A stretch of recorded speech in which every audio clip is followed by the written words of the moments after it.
Hello, hello, JJ DiGeronimo here, and thank you so much for joining Together We Seek again. As you know, I'm a seeker too, and I am always so joyful to share the beautiful souls that have crossed my path. And NatNat Bedard is no different.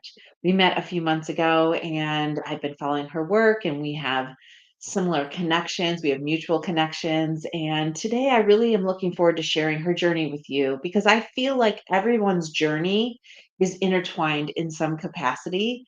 And what one person has already gone through, maybe you can capture a nugget or a glimpse of energy or positivity or even wisdom. And so, Nat, I'm so glad you're with me today. How are you doing?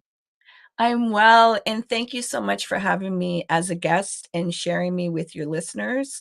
The greatest gift we can give to anybody is our time. So I don't take it for granted that you have me in this space with your listeners. And I am looking forward to this conversation because when we were on my podcast, we dive deep and open and playful. So I'm looking forward to this and I'm doing well. Oh, that's so great. And I definitely want to dive into your podcast and really what lift means to you because you work a lot with souls, all kinds, all over the planet, of really lifting from within. And I love that because I feel like society teaches us just so often that everything that we're striving for is outside of us. And Yeah. so, as we think about lift, what does that mean for you before you even started doing it for others? Well, you see, my definition of the ego is the defense mechanisms of the nervous system protecting you from your vulnerability. So you're having to lift those defense mechanisms to be in that one self. When you're in your vulnerability, you're in that oneness that we all share, the life force, the energy. And so lift is having to be honest, to be able to feel your authentic emotions, and to lift your mental state. And it's not in a way that wants to be toxic positivity or doing, spiritual bypassing of, disassociating. It's really allowing yourself to accept your human side, to, Mm. have compassion for your humanity, which can be really uncomfortable because the body brings along its own experiences, pains and pleasures and difficulty and challenges. Yet I don't think that we have honored our bodies, our individual selves, our unique energies, our unique neural pathways. We're told, the messaging in the world is you're not good enough and you're not doing it the right way, or you don't fit into this parameter, this definition, this kind of box. So then you go on the search outside of yourself to look for that safety, to fit that narrative that you will feel good that you belong here. Gosh, isn't that the truth? I'm just laughing thinking of all the commercials, right? We don't use the right fabric softener. We don't use the right pet food. We're doing it all wrong every day. And so, how did this sort of bubble up for you first? Well, I almost died almost 11 years ago. I had lesions in my brainstem and in my cerebellum. And I was in the hospital for almost 40 days. They did a battery of tests, and anybody that's been in the medical system, if they don't know what a diagnosis is, you're going to go through really painful treatments. And so I was released without a diagnosis. So that means without a plan. And I was a solo parent to three boys, and two of them were twins at the age of 4. So Mm. I had to figure things out really fast, for myself and as a parent. And so, you know, I had to really face myself. I had to face the lifestyle that I created. I have to face, what are these habits that they're trying to protect me from? And thankfully, as God would have it, spirit, universe, whatever name you call higher source, connected me with, you know, someone I know I shared lifetimes with, that came to remind me to go within. And I discovered meditation. And in that meditation, I got to really sit intimately with the nervous system. And anybody that has learnt meditation, you're told to be in a quiet space. So, in your home, create a quiet solace space to be able to practice your meditation. And as I said, I was a solo parent to twin boys, and they were the age 5 now, so that wasn't happening. So I took meditation on the couch, and while they were watching TV and fighting, I could feel the tugs of pulling of wanting to change things between their interactions or being startled by what was going on outside, and I could see my judgmental mind, my analytical mind, the reactions that and then these sensations and feelings that were coming up that were, pulling my behavior.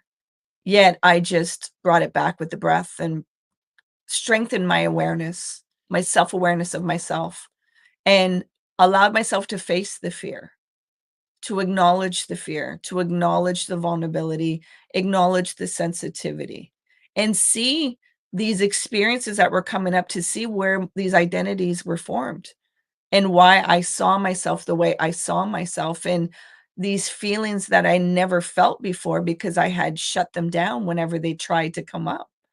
So in that, I was able to feel and somatically release a lot of stored trauma in my body because I had childhood trauma. And by doing that, that's where I started to recognize more and more of, oh, okay, lifting means that I have to feel. I have to be honest with myself in a world that has told me what I'm experiencing isn't right, or I shouldn't be this way, or I shouldn't be that way. I haven't been able to hold space for myself. I'm a great space holder for others. I've always had the gift of listening and that people felt comfortable sharing. Yet, where did I do that for myself? And I did, in certain parts, yet the intimacy, the profound intimacy, I've only started delving into that these past 10 years. And so I made a commitment too, like, right when I came out of the hospital, I removed a lot of things that would have me run away from myself. I removed alcohol, I removed sex, I removed spending, I removed sugar, all the things that wouldn't allow me to process my emotions. I removed those so that I would face myself and hold that space and feel those big emotions so that I wasn't so reactive anymore and I wasn't projecting. Am I, some saint right now? No, like, I think the wrong narrative, people think with healing, things won't come back up, and that's not the case. We're humans that create patterns and habits. Life is impermanent, these experiences pop up, and then you wanna default to the comfort if you don't know how to acknowledge the helplessness in you, the fear in you. Like, helplessness is a big thing that people don't even know how to articulate or even acknowledge that that's what they're feeling. That the reason why you're trying to control everything is because you don't even know how to interact with helplessness. Mm. So this was the major warrior work I did within my own life so that when I held space for others, it wasn't just talk, theory, or philosophy. I walk the walk. So the talk that I'm offering, I'm living proof that it's possible. There's so much there. I think just to kind of summarize, you left without a diagnosis. You had to figure out how to heal yourself, and you had to create space in chaos to find, kind of what was holding you back, what was holding you down. And then you stripped yourself of things like sugar, alcohol, sex, the things that overshadow a lot of the things that we need to work through. And then that is when you were able to break open. Yeah. Significantly. Like, I knew the relationships that I had previously been in, there was toxicity in there. Like, my worth wasn't being valued. I was seeing more of the potential of the person rather than who they were right there and how they were treating me. And that's what Mm, trauma does. Like, once you understand and you do trauma work, you understand what you start to attract and what you allow in your space. It's not intentionally, intellectually, you wouldn't be doing this to yourself. This is all things subconsciously done within your nervous system because it's an identity that has been created in a method of protection. mm. So if you've created this method of protection, then that means you can disarm it. Is it going to be easy? No. Is it simple? Yes. Is it difficult? Yes. Is it challenging? Yes. Yet the more that you do it, the more you understand the benefit of it. So within myself, I understood that I ran to partners to avoid feeling certain things that were going on internally for myself. And the only way to deal with it is remove the thing that's allowing you to numb and run. And I made that choice.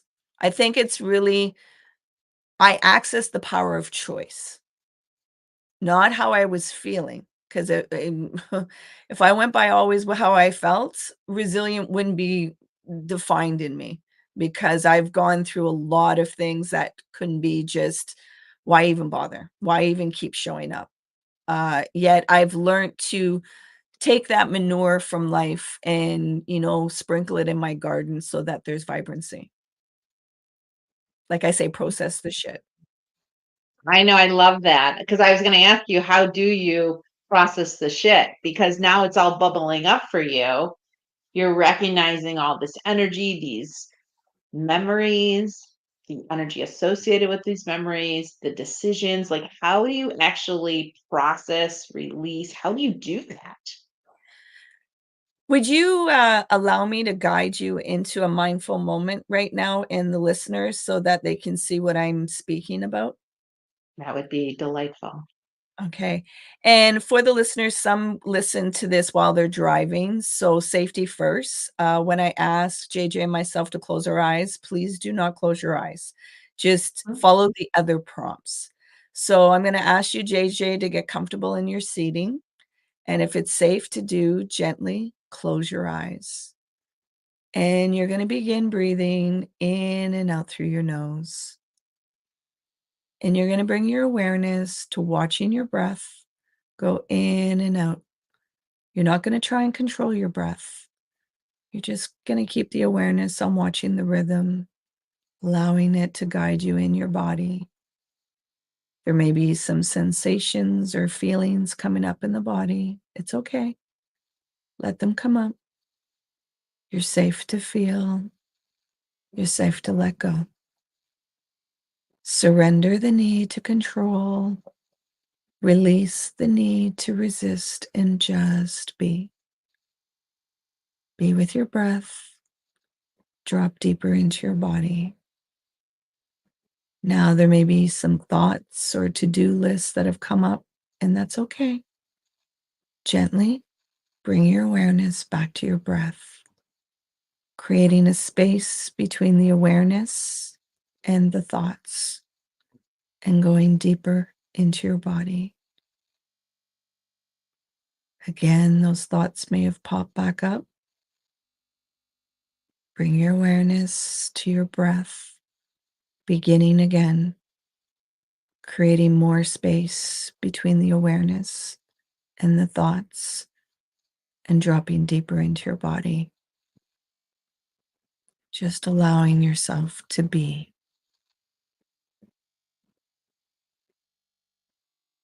While still staying with that breath at your own time and at your own pace.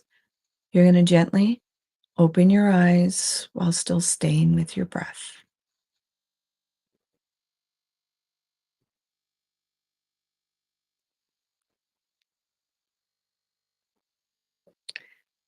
So, this is where we begin.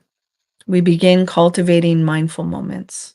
We begin allowing our breath to guide us within our body and creating that safety in the body so that, you know, the feelings can come up and the information that it's giving you, that you don't allow it to hijack in reactivity. You allow it to pass through, that it's simply information. It's not telling you what to do. It's just giving you some information that you can decide what you want to do with it. Yet, if we do not allow ourselves to feel, then we go into reactive mode and habit patterns and default into certain emotions and certain actions. Yeah, once you start interrupting those patterns by focusing on the breath, acknowledging what you're feeling, have an opening, then you can see what's possible and to allow yourself to go a little further than what the reactivity had you stop at. Yet you have to cultivate that space for yourself. You do. And honestly, like life will make you feel like you're so busy and that you don't have time. But in reality, you have all the time you need to create the space to let it go. And so, with the work that you do, especially with the nervous systems and, really helping people find their own lift from within, do you believe that the breath will just release, or do you feel like you have to, like, I have some teachers say, to push it out your feet and be the manure you suggested earlier. Other people have to tap it out. Some people have to do, past life regression journeys. So, this processing the shit concept for you, is it really creating the space with your breath, or is it beyond that?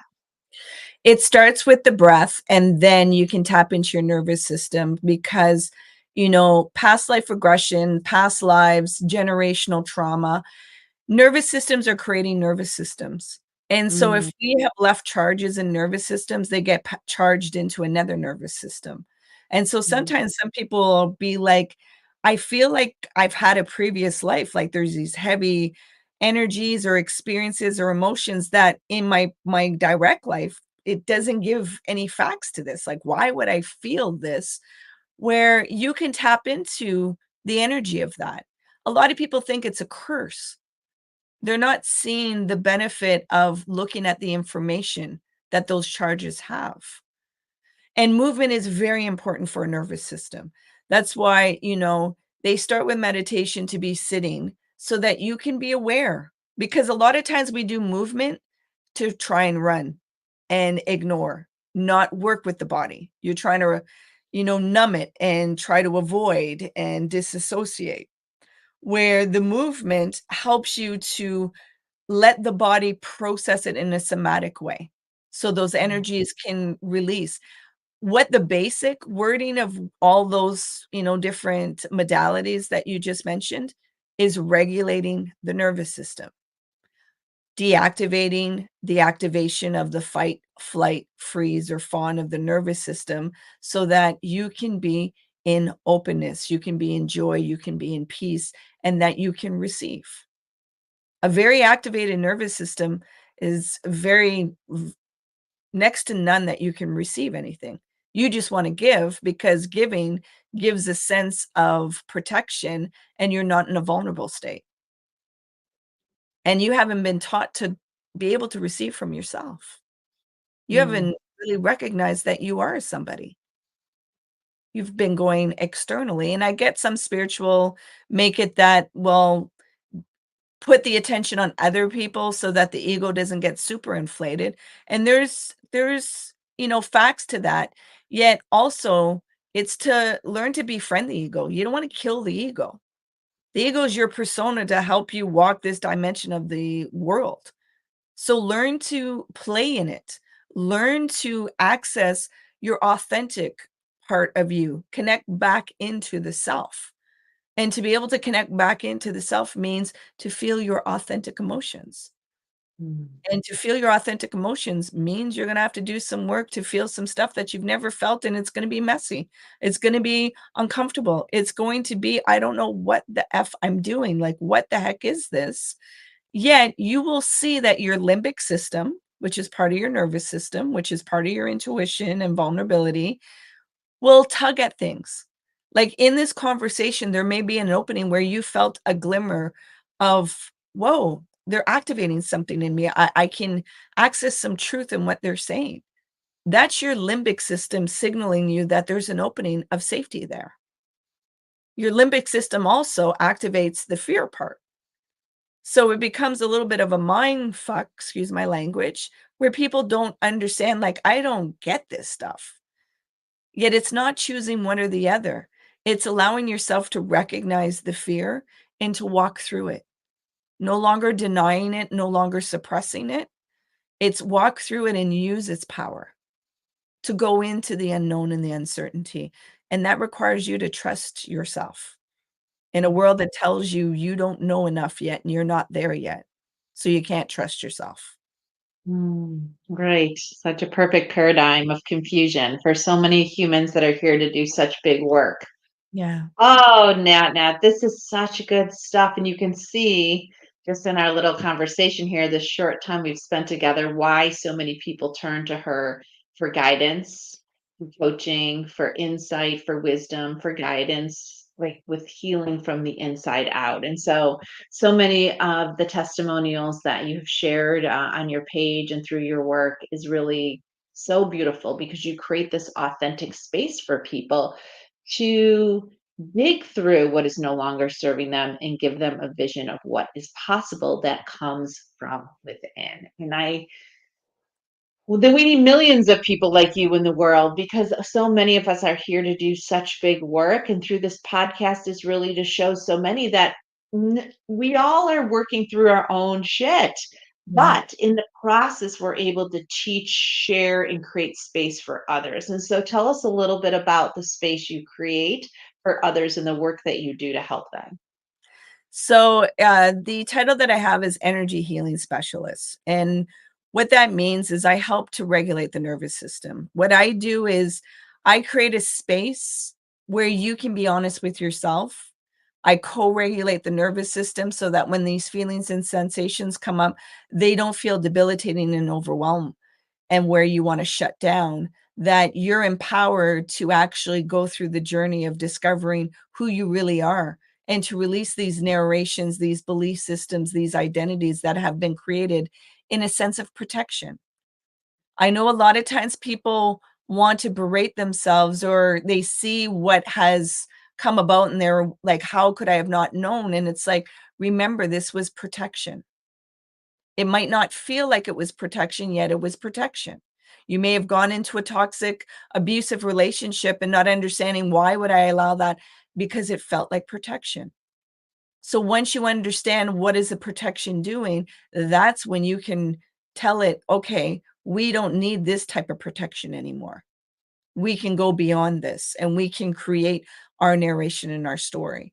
So I do these healing sessions one-on-one through Zoom because I do it internationally.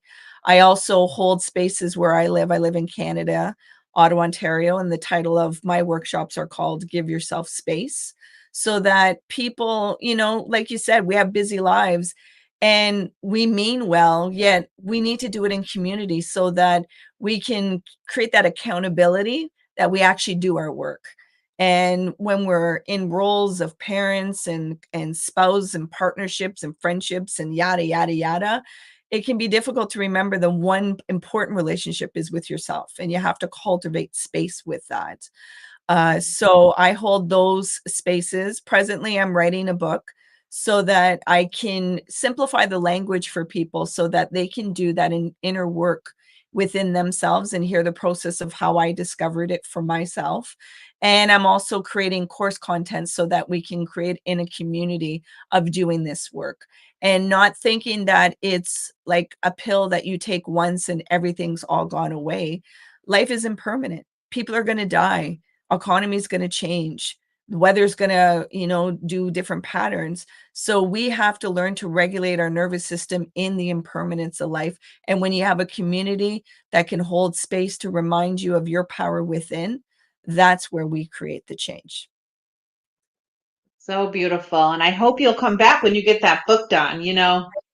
Such a huge milestone, and it gives empowers so many people to do the work and then follow up when they need the help in the community, which is so critical to this overall process that we're in right now.